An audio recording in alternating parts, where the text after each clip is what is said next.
it was like it was no sweat for us to go in there and be naturally who we are. It wasn't Right. like, you know, when you step into like Sony and you see all these lights, it's like stepping into the Enterprise or something. It's like, yo, Right. wow, ooh, ah, ah.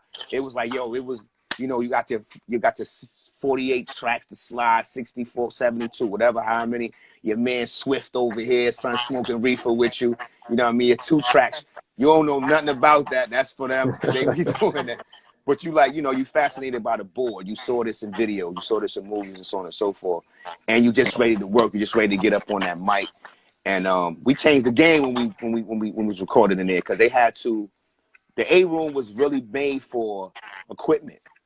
People with like bands. It had a big grand piano in the studio, so it was made for bands to perform in there. We used that whole room, and instead of Tech and I going in the booth one at a time, we turned that whole thing into a booth. So they put partitions up so we can rhyme at the same time. So we had that real feel. We could look at each other while we performing it. So when you hear the shine, and it's really us interacting with each other in a way that Black Moon didn't get a chance to do that. They songs wasn't created like that. So we was in experimental mode, and we was creating something that was from the dirt, for real. Right. I know the reaction, being from the Midwest, of Cheese, what what up? VA, what up? Hail uh, I, Mag, you already. I know the reaction out here in the Midwest of when we first heard Bucktown. Can you take us back to the reaction and what your peers were saying, what the streets were saying when Bucktown finally hit the streets? Oh man, the whole Brooklyn was street teaming, man. When Bucktown dropped, the whole Brooklyn was street teaming. We knew that we had an anthem that worked. It wasn't offensive. We wasn't dissing no other boroughs. We were just bigging up Brooklyn, hard body, and that's all we knew at the time anyway, for the most part, the 5 boroughs. But Brooklyn, the whole of Brooklyn, even outside of Brooklyn, people that may have been born in Brooklyn or got family in Brooklyn, they live in Virginia right now, live in PA or live in Cali, cats in Canada, was like, yo, I love that. They understood what that meant. You know, Bucktown is everywhere and I am everywhere. So our base is Brooklyn, and for us, you know we needed something like that people would gravitate to, and we're so grateful and blessed to have that Beat Miners to create something like that for us. That single created such a buzz and anticipation for the debut album, The Shining. At this point, where is Steele at mentally going into recording his debut album, The Shining? Um, for me, man, I'm a soldier, man. Like my mind state is always militant, and I always consider my fellow man or my fellow comrades. And I got a dope comrade. I got my PNC Tech. That's a solid dude. Like we've been through wars together. We've been through brawls together. So we kind of know, the nature of the beast that you're dealing with. I feel comfortable with that guy. And then seeing what Beat Miners was able to do with Black Moon, it was just a matter of taking the seat and taking hold of the controls, and having a little bit of confidence and taking a shot. So that's where I was at. I won't say that I was like, some guys be like, yo, we're going to change the game and all that. I wasn't thinking about nothing like that, honestly. I was like, I was embracing the fact that we got an opportunity to do this, and we with our bros. I was like, yo, I can't wait to put my other bros on. You know what I'm saying? I can't wait till they hear rock. They ain't even hear rock yet. So, Right. when we bring them to the table, like, oh, it's going to be nuts. What would you say your best memory of creating that album overall was? Oh, man. Wow. It's so many, man. Being in the studio with the entire boot camp clique. Like, I remember telling Rock that I got to deal with Black Moon, and I said, yeah, I'm gonna come back for you.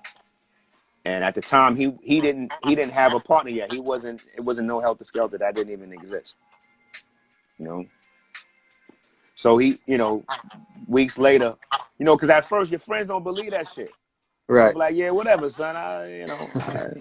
It's like, nah, son, nah, we with these guys. Like, we're gonna be with these guys. It's about to happen. Like, any minute it's about to happen, dude. I'm telling you, it's about to happen. But we broke though.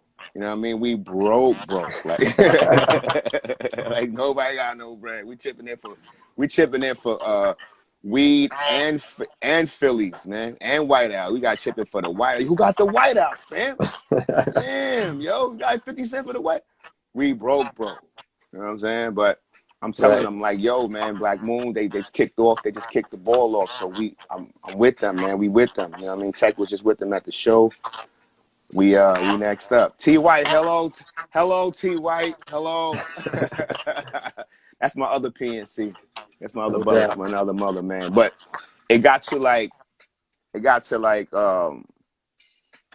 you know, to just see all of your brothers that you was broke with rise consistently. You know, not Right. at this crazy pace where we balling, son. Let's pop this champagne. Wow. It ain't even that crazy. It's still keeping us humble. But it's like, yo, we know something is changing. And we Right. the only ones that we recognize. We all we got. We not going, yo, I can't wait to do a song with this person and this person. We like, yo, boot camp, boom, on 3, Hus, wow. And you know, that's how we moving out. And that felt really, really good. Because this is your family. You know, I think that was one main thing that kept boot camp together this long. You know what I'm saying? Were you pleased with that album overall? Was there anything missing? Was there The songs left Shining, off of there? but the Shining, Yes, I think the Shining was perfect. I think the Shining was absolutely. perfect. Bandana Red, salute. I think the Shining was perfect, man. I think we did have a debate with Evil D, because we at the end of the album we start feeling ourselves, right? We wanted to like, Evil D had so much shit. Like, he had PNC, right? Then he had like this little flute in it. Like, if you listen to PNC, you hear the flute at the end. And we heard the flute, like we start hearing music and loops that we grew up off when we was little kids that our mothers and fathers used to play. And we was like, yo, man, put that in there more. Like bring that in and bring it out. He was like, yo, nah, that's not how it go, B. Like, Evil D was like, chill, y'all little young bucks. Y'all don't know nothing about this. But when we got to like Session at the Dog Hilly, I was like, yo, man, you gotta let us mix this, man. Word up. You gotta let us mix it. And keep in mind, we on one of those big doofy ass boards. So it's if you mess up, you gotta go back on the tape type vibe. So it's like, yo, it's killer drill, you know what I mean? Right. And Evil D was like, yo, get out of here, yo. Y'all don't know what y'all doing. It's like, yo, we don't care. We don't know what we doing, but let's do it anyway. I love you Right. too, boo-boos. I love you, Shawnee. You already know. I'm gonna see you tomorrow. Um, I I'm glad that we was able to have that conversation with Evil D, and he was like, he eventually gave in, but he was like, yo, you know what?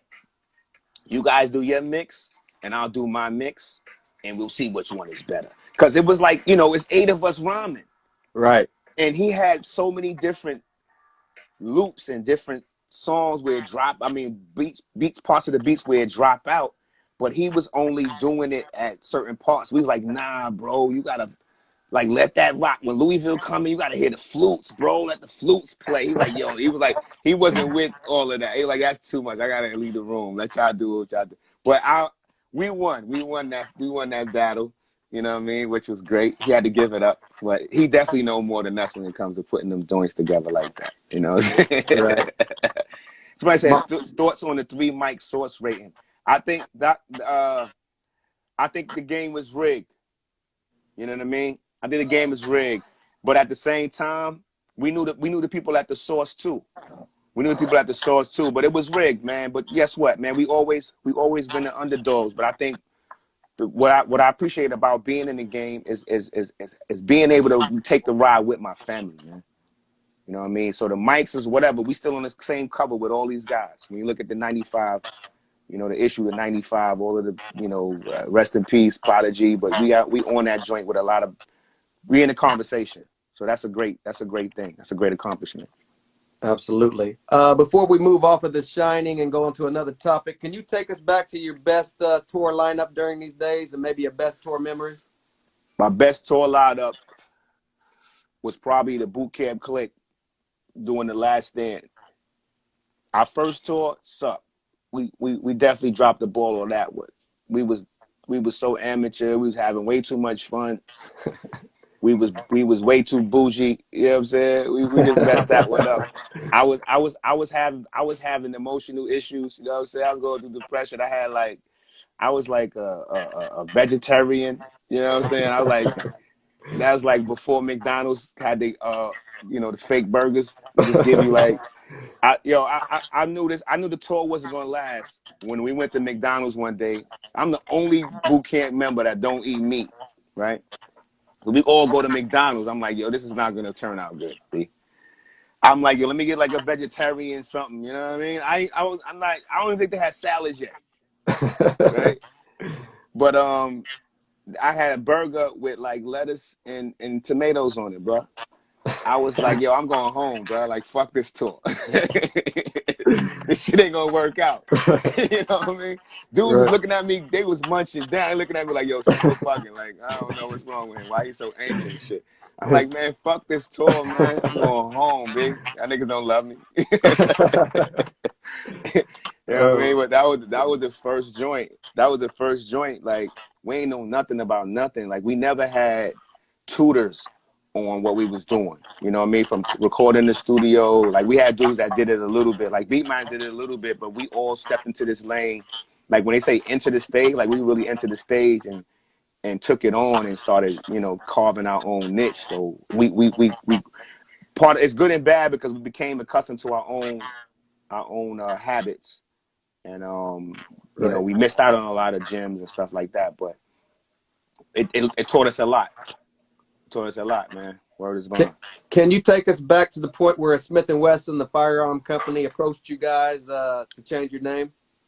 Oh man, these guys came hot. They came hot, man. They came hot. We dropped on 95, the album, and we was getting hit in 96. What you gonna do in 92? Cause I know you had fun in 91. Like, oh shit, we gotta stop them Negroes.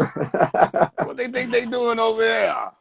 Bucktown and all of that. Like, wow, we ain't get a chance to shake out nothing. We ain't get a chance to do nothing really. Like, we just came out and started making a room for Brooklyn. You know what I mean? Putting our due diligence there, building up the team and all of that.